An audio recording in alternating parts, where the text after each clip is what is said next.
time for an update. Let's talk about church health post-COVID.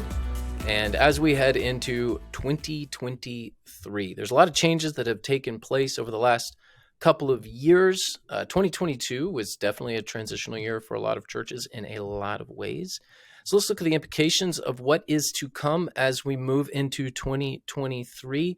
Dad, you and I are known to prognosticate on occasion, so we're going to prognosticate on this episode. And to our credit, although it sounds like a very boastful statement, and it may be, we get it right a lot. And one of the reasons we get it right is because we see the data points that are out there and we're able to connect. Well, yeah, I mean, I do feel like we get it right more than we get it wrong. But a lot of that just has to do with the fact that we've got this incredible network at Church Answers of churches, exactly. And we're listening constantly in Church Answers Central. So, you know, we tell people this. So people ask us all the time, how did you know that? It's like, well, we just listen. We just listen to thousands of churches. So if you want to get in on the game, get a silver membership at Church Answers and just get into the forum that is Church Answers Central and see everything we see. And then you'll know. And then you can draw It's real-time research. I'll tell you this story. I know we haven't even done the introduction to this one. Boy, am I going down rabbit trails the last few podcasts. A person in my church took his first full-time staff position as a student minister. I think he's student minister and everything else at the church. He was hired primarily as a silver bullet for a church with a median age of late 70s, early 80s. And his dad got him silver membership. And he, to my knowledge, I haven't seen any posts that he's made, but he is reading it every day. And even though he has a seminary degree, he said he is learning more about church life by reading Church Answers Central than anything he's ever done. So I don't know how many people are just reading. I know there are a lot of them, but whether they post or read it, that's a place to find out what's going on in the church. Well, it's a good thing to check out. You can see the link in the show notes to Church Answers Central. Before we get into what we think is coming up in 2023, we want to tell you a little bit about a Tyndale resource that we think is just awesome. Live Your Truth and Other Lies by Alyssa Childers. Alyssa Childers, best-selling author of Another Gospel, helps you examine modern lies that are disguised as truths in today's culture. In her book, Live Your Truth and Other Lives, these everyday messages of peace, fulfillment, and empowerment swirl around social media. On the surface, they seem like sentiments of freedom and hope, but in reality, they are deeply deceptive. The best lies are the ones that sound the most beautiful, like live your truth. You are enough. God just wants you to be happy. I've certainly heard all of those as a pastor. I think Alyssa is onto something. This book sounds great. So this is a book about planting our feet on the bedrock of God's truth, truth that doesn't evolve with cultural trends. Live Your Truth and Other Lies is available on October 18th and is a much-needed book in today's culture. I would encourage you to go check it out. Tyndale is publishing this book. Alyssa Childers is the author, and Live Your Truth and Other Lies is the title. All right, Dad, let's talk about 2023. What's going to happen? You just want to roll month by month and just make predictions on what's going to happen in each month? Yeah, let's predict it by the week and see how accurate we are.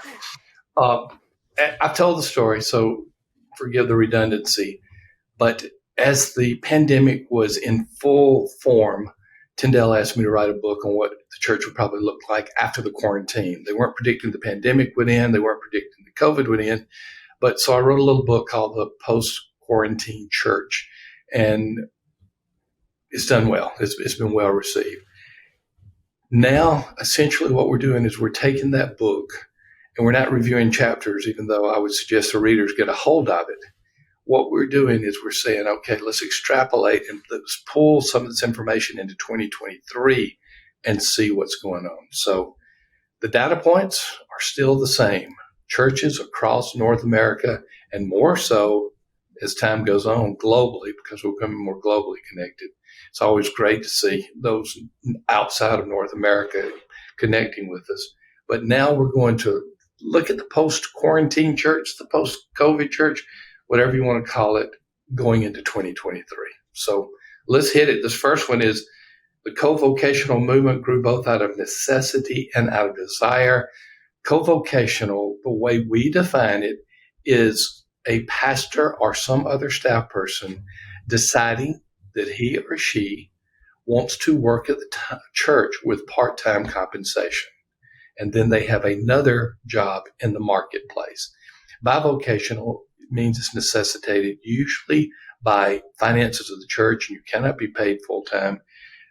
I think the co-vocational movement, Sam, will be accelerated in 2023. It's not new news. I just think it's the degree to which it will grow. Well, it's certainly happening at West Bradenton. Our last 4 hires have been co-vocational out of a desire, not out of necessity. These are people who, if we went to them and said, you have to leave your job, we need you full-time, this job is now full-time, they would turn us down. And it's all people trained up from within the congregation, which is always a good thing. I mean, hiring from the outside is fine too, nothing wrong with that. But this whole idea of equipping the saints for the work of the ministry, it's really a good thing when you can hire from within, and it's your best hire. We've seen a nice trend at West Bradenton, and I imagine that trend's going to continue in the future. One thing that is happening alongside this at Church Answers, we are beginning to open ministry training centers in churches. We call them MTCs. And what the MTCs are churches that are hosting a Church Answers University campus at their site. And the pastor, or the designated leader by the pastor, essentially becomes dean of the site. And they may have 4 or 5 co-vocational persons who have not been able to get seminary training or Bible university training. And they're signing up for Church Answers University. So we've made these ministry training centers available to them at a lower cost per student than if the student was there individually. So Church Answers University is going alongside these students and alongside these churches, recognizing the co-vocational movement that we want to help and be a part of it. Yeah, I think CAU, as we call it, Church Answers University, is a good complement to the co-vocational movement. Those two things definitely go together. Co-vocational and certifications, I mean, that really is the future of mass, the mass future of a lot of churches. Second point of this, evangelism, return to the conversation. I don't think you made fun of me, but you were making light of a consultation I did where I told the church if they don't get the gospel in front of people, they're going to die. That's the path. I was laughing at your expense. I don't know if that's making fun of you, but that's what happened. Yeah, and it was a tough meeting. Yes, it was. And I'm gonna stop talking about that because now it's been 3 days. It's time for me to. I think everyone does want to hear the story of the 91-year-old chewing you out on the way, on the way out to the parking lot, and you fearing getting beat up by him. I mean, that's just a funny story. Well, the last part is hyperbole because he couldn't. I'm not young, but he couldn't keep up with me. I mean, I don't want to make light of it, but I moved faster than he because he had the disadvantage of a walker.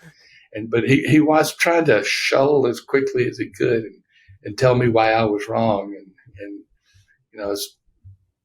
it's just time for me to leave. I said, I got to go. I got to catch a flight. Bye. So I got in the car and left. But yes, I did tell the congregation they're not reaching people with the gospel. If they don't reach people with the gospel, they're going to die. And that was a numerical reality. It wasn't just some type of harsh statement. I showed them the numbers where they were headed. But the co-vocational movement is one part of it, but closely related to that is evangelism being part of the conversation. If someone has their foot in the marketplace and their foot in the church, they're all things being equal, are going to be better evangelists. But I love the fact that evangelism is returning as a part of the conversation of church life. Yeah, I've definitely had more conversations with people that I coach and our churches that we consult where it's something that has been prompted by those who are seeking help. How do we do evangelism? How, this is not something that has happened in a long time. We know we need to do this. We just don't know how.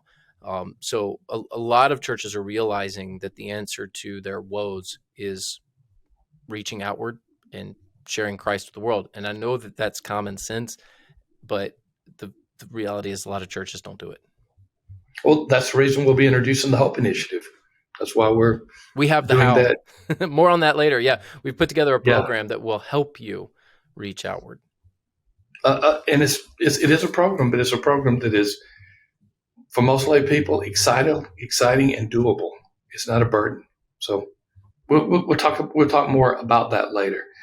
Here's another thing that we're finding out, and as we head into 2023, the churches that return to business as usual are struggling even more. Here's what happened. There was a period when churches were receptive to change, when they came back, regathered from the quarantine. That door of receptivity in most churches is changing because many people are saying, it's been a while since the quarantine. I just want my church back the way it was in 2018, 2019, 2017, 2016. Those are the churches that are struggling the most right now. We see that continuing into 2023, Sam. There were a lot of churches that I've still seen that are operating at about half of where they were prior to the pandemic. And these are churches that many would say are mid-sized churches, although by statistical standards, they would be large churches. But a church of 300 is now 150. A church of 400 is now 200. A church of 500 is now 250. And I have seen that story over and over and over again. And the reason that you're seeing a lot of churches that size that just kind of went back to business as usual is because they had enough money and enough people at 250, 300 people upon regathering to kind of do normal. Well, they're not going back to, they're not doubling in 20. Right. Those churches are not going to double in 2023, unless, all else being equal, everything being the same. They're going to have to do something different. But I have seen a lot of quote unquote mid-sized churches that are not where they need to be. And they just tried to keep doing the old stuff. And it's not what you can do now. So we'll talk to pastors and other church leaders. We'll say, what's going on? They'll say, our people are now reciting some of the good old days pre-pandemic, and it's fairly recent days, and they're asking the question, why can't we return to that? Well, the reality of it is it probably wasn't working as well as they thought it was pre-pandemic, but it was not noticeable that it wasn't working. And now that there's been this precipitous decline in many of these churches, they think if we just grab that, everything is going to be okay. By the way, I heard that in the consultation to which we just alluded, where I almost got beaten up by a 91-year-old man. I'm not surprised. Yes. Now this next point is kind of fascinating to me, and I've got a little story behind it. But you introduced the point. Well, the point is church construction dropped precipitously. We see that happening in 2022. We see it more so in 2023. But I want to hear your story. Well, deferred maintenance is catching up with us at West Bradenton. We've done a very good job of replacing windows and an elevator and carpet and paint and roofing and floors. And now air conditioners. In Southwest Florida. I have a theory, and I don't know how bad this problem is, but I do know somebody that could help. Brown Church Development Group is. Oh, I just had a conversation, meeting with them, Sam, about this very issue. Ty Brown and his team. They're awesome. I know that they're partners in church construction, but I'm referring people to them every chance I get. So we just got our first quote on redoing all of our AC units. And let's just say it's significantly more than what we anticipated. Now, we've got a plan for it. Our church is going to be fine. But it's a big deal for us. And my theory is, there's a lot of churches in the Sun Belt. And I don't think people quite realize the prices of air handlers right now. And we have a chiller system, and that's even more expensive. I think deferred maintenance, specifically things like air conditioners and elevators, they have the potential to sink churches that aren't keeping up with deferred maintenance because of inflation. A lot of people are, thinking, oh, we can get a new air handler and redo our air conditioning units for under 6 figures, and good luck. You're not going to be able to do that. And I don't think churches are accounting for these necessary items. And I think some bills are going to come due, even in some larger churches, churches that have 100,000, 200,000 square feet. And I think that it's going to be a major problem in the next 10, 15 years. It is. But there's groups like Brown Church Development Group that can help you solve this problem. So you should definitely look them up if, you're looking at, man, we need renovation. We've got facility issues. They're definitely the ones to be contacting. It is a trend. I'm grateful for people like Brown and churches that are getting ahead of it. And not many churches are ahead of it, though. It is indeed a challenge. Okay. As we go into 2023, church construction, we say, is dropping precipitously. The slowdown of additional liquidity in the market is affecting and will affect church finances. That is a fat sentence that you, to mix the metaphor, need to unpack. Yes. The government handed out a lot of money. Let's just put it that way. Maybe you think that's right. Maybe you think that's wrong. Regardless, there was additional liquidity means more money. Like there was they literally printed money. And I know the technical side of that is not quite as simple as what I'm describing here, but that's in essence what happened. And that is slowing down, if not stopping. The government isn't just going to keep printing a bunch of money and handing it out. So all of that stimulus that churches got, again, rightly or wrongly, whether you agree with it or not, it propped up people for a season. In fact, you and I came out early and said, watch it, the economy, be careful. And we were too early. We did not account for the amount of stimulus that was going to enter into the economy. And for a year, it was round one of PPP, round two of PPP, and then ERTC came along, and that's one part that has not gone away, but most churches are not aware of it. Correct. But all of these programs are ending, and you're going to see a drop off in finances. We were too early on our call previously because we just did. I couldn't have. I was not counting on that much stimulus that was going to come into the economy. And of course, the economy roared. And of course, inflation is up now. That's what happens when you put money into the market. That's just basic economics. But all that's stopping. So then the question goes, okay, what's this going to do to church finances? Well, churches have done a very poor job of gaining market share, for lack of a better term, of charitable giving. Charitable giving is up in the United States, but giving to churches is down.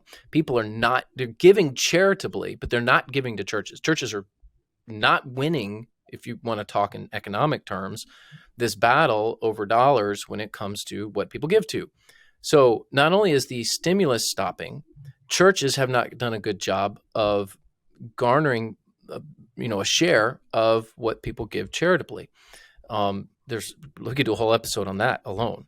But all of this points to a slowdown in church finances. How bad? Well, that's totally dependent upon your church, your location, your givers. Some churches have one or two big givers that prop things up. It just is contextual, and it depends, the classic Rainer answer. But we have continued to account for a slowdown at West Bradenton. This year we had a nice surplus. Guess what? It fixed elevators and a lot of other things. So we're glad that we had that surplus because we had some. You didn't put it as a part of your routine expenditures. No, we had a bunch of capital expenditures that we were able to fix because we were just counting for a slowdown in the market, particularly in Florida. Florida's bust or boom, so you have to be very careful with the Florida economy. It's notorious for being way up, way down. So we try to be very conservative with our finances. But this is a problem. It's a coming problem, and you should be considering it if you're doing your budget right now for 2023. I want to refer our listeners, our viewers, if you're on YouTube, I want to refer them to two resources. One that we've mentioned both of these before, but in this context, I want to mention one is the little book, This Is Not Your Parents' Offering Plate. I have to meet the author one day so he can thank us. We have, what's so funny is we have zero connection. We have zero connection here. We I've just never love the talked book. to the dude.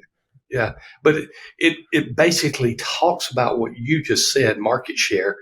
And what he's saying is churches will not ask for money like Christian schools with, like other charities will. And so big sums of money, particularly inheritance funds, are going to these other or Christian or nonprofit organizations. And many times the church members don't even know of the needs of the church. So I would get that. Then the one that we often mention as well too is our friend Mike Stottlemyre in Church Growth Services. He can really help not only in the way of fundraising for capital and doing those types of campaigns.